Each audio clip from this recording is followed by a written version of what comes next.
Karen is a naturopath by training and education. She is very much a proponent of juicing and also of Fasting in general. And she's going to speak to us today about the value of fasting, and particularly in relation to those people who may be on the cancer journey. Yeah. So I'll hand over to Karen, and we'll take. I'm sure she will guide the traffic as to questions as and when required. That'd be lovely. Thanks. So I work mostly as a lifestyle and medicine coach. So mostly I'm a nutritional medicine practitioner, but I use food as medicine rather than supplements. There are times when we need them, definitely. So when we're out of balance and we're sick, but most of the time it's all about lifestyle and how we can get what we want from the foods and that we eat and the way that we eat them and when and things like that. So today I'm going to talk about fasting. So let me preface this. There's no one cure for everyone.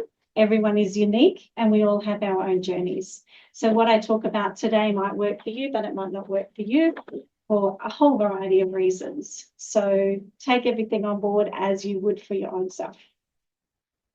Today I'm going to cover fasting, its various forms, different types of fasting, the effects on fasting on your cellular system, on your metabolic system as well. I'm going to explore water fasting. It's one that has a lot of controversy around it, so we'll talk about that a little bit as well. The potential benefits of fasting in your cancer journey, how it can either hinder or help chemotherapy, radiation, and other cancer protocols. The risks and considerations of fasting, particularly for cancer patients, but for everyone in general. And I've got some research there. So firstly, you've got to look at what is your purpose for fasting. So most people, the main things and benefits that come out of fasting is detoxification. So ridding the body of all that excess stuff that we're breathing and eating and thinking and all of that. And also stem cell generation. So fasting over a particular time, our body actually creates stem cells. So it's for healing. So they're the main two considerations. A lot of people look at fasting for weight loss and other things as well. But the people that come to me, they want to get better. So we look at how do we detoxify and then how do we heal. Why is fasting a growing area in cancer research? So I'll have a little look at that, and why some fasting ways are more beneficial than others, and who should avoid fasting altogether. So fasting is a voluntary absence of food for a period of time, and with a focus on detoxification and healing. It promotes the detoxification pathways. So every night when we're in bed, we actually, if we've not just eaten right before we've gone to bed and we're not still trying to digest, we're actually detoxifying. Our body is actually taking in all the nutrients and getting rid of all the waste products. So that's a natural process that we do in a 24-hour period over and over if we're living a healthy lifestyle. If we're not and we're eating late at night and things like that, then we're not going to be doing those things because our body's just too busy using energy to digest. Gives your digestive system a rest. It actually resolves inflammatory response. And as you know, any disease has an inflammatory response involved in it. There's always inflammatory markers. It's one of the things they look at initially is first. Reduces blood sugar, increases fat metabolism. Love that one. And promotes a healthy diet and stem cell regeneration, as I just talked about. So there's all different types of fasting. You would have heard of intermittent fasting. It's also known as time-restricted fasting as well. They're slightly different. We've got prolonged fasting, which people, that's considered anything more than 3 days is considered a prolonged fast. We've got the fasting mimicking diet, which is just to reduce calories. We've got water fasting and then we've got dry fasting. So we've got, 6 different types of fasting generally categorized out there.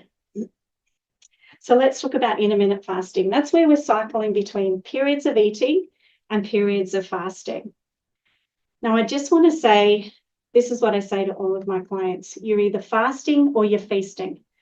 We're not doing a mix of both and sort of just calorie restricting all the time and reducing, because that's when we're going to become nutrient deficient. That's when we're going to become sick.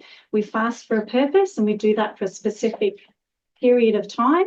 And then what we call feasting is when we're getting all the nutrients in to do all the things that our body needs to do to stay healthy or to heal. So intermittent fasting is about your feasting time and your fasting time.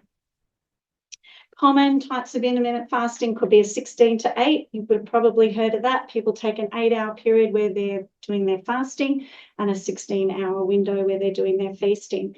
Another one is 5 and 2. People have, Monday to Friday, for example, where they're carrying about their normal days and they're eating a normal structure. And then on the weekends, they might be fasting. So intermittent fasting can have different timeframes over a week, over a month. Some people might do 3 days a month of fasting, and then the other 27 odd days they're feasting. So that's what intermittent fasting is. It has the potential for helping you reduce inflammation and improve insulin sensitivity. So fasting is really good for particularly those two things. Time-restricted eating is a little bit different, though very similar. That's when you say, I'm only going to eat in this period. So you focus on this eating window, which could be 8 hours or 6 hours. I know some people even do 4 hours. Hell of a difficult project to get all that you need nutritionally in a 4-hour window or even an 8-hour window on a daily basis. So time-restricted eating can be great, but you're going to have to be like woofing it down, particularly when you're looking at fruits and veggies and nuts and seeds and all of the things that are healthy for us. That's a lot of food to consume in a short window. So time-restricted eating depends what you're going for in that period of time. Again, reduces inflammation, helps with insulin sensitivity. It's great around treatment plans. But on the long term, it's very difficult to get in all the nutrients that you need if you're constantly time restricted, fasting a short period. Prolonged fasting, more than 3 days. Some people even say more than 24 hours is a prolonged fast. I don't know about you guys. When I was a kid, we did the 40-hour famine. Did anyone do the 40-hour famine? It was a regular thing. Just drink water for 40 hours, raise money for impoverished different countries. And we never thought anything of it at the time. But now, with all the disease and insulin and diabetes and things like that, we worry about doing these things. Prolonged fasting might impact chemotherapy, both negatively and positively, depending on how you're doing it and when you're doing it. But there are some really good benefits to prolonged fasting. More than 3 days, and you go into this autophagy. And this is where the body's breaking down old degenerate cells and old dead cells and ones that haven't formed properly, and it's also creating stem cells. So fabulous for healing. And this is what happens around the 72-hour mark and ongoing when you're fasting. Of course, you risk nutrient deficiencies, you're going to be fatigued. There's a lot of other side effects that can go with fasting for that period of time. So we need to be aware of them and make sure we're mitigating them. Fortunately, we have modern science that helps us with, blood tests and testing and making sure you're all on track as we go along. So anyone that's fasting for that period of time, we're monitoring all your vital signs and sufficiency levels. The fasting mimicking diet, that's where you look at a really low calorie diet. So every day you might be sticking to less than, say, 500 calories, and that's how you go along. Again, really difficult to be nutrient healthy and sufficient when you're using that calorie deficient diet. But on a short term, when you're under a treatment plan, fantastic for helping those other treatments attack the sick cells in your body whilst allowing the healthy cells to stay healthy and strong and boosting your immune system. So really good in conjunction with other things on a short-term basis, but definitely not something that you would do long-term, because we're designed to eat and get food and be nutrient rich. So it can enhance the chemotherapy, it can enhance radiotherapy. It's a really good way to enhance those therapies to target your sick cells. And then there's water fasting. Very controversial. I water fast with a lot of my clients, and that can be anywhere between 7 and 21 days. But I don't... I see the looks around the room. I don't do that with everybody. There are people that come to me because they know that's what I do, and they'll say, I want to water fast. Not until I've seen that you've got the capacity for that, till I've seen all your blood tests and all your markers, and we've had a really good conversation around why you're doing that, and then we'll talk about that. It might take 6 months before I'm even happy with letting you do a 3 to 5 day water fast. So it's not for everybody, and it does need to be supervised. But I do eat a lot and get some very, very good results with healing. The body's amazing, and it can self-heal. We need to put it in that state in a safe way. Think of it as if you've got, say, white ants in your walls and you start to see evidence of that, or you might have a water leak or something and you start to see evidence of that. You come along and you patch it up and you paint it over. You haven't fixed the problem behind the walls, but it looks great.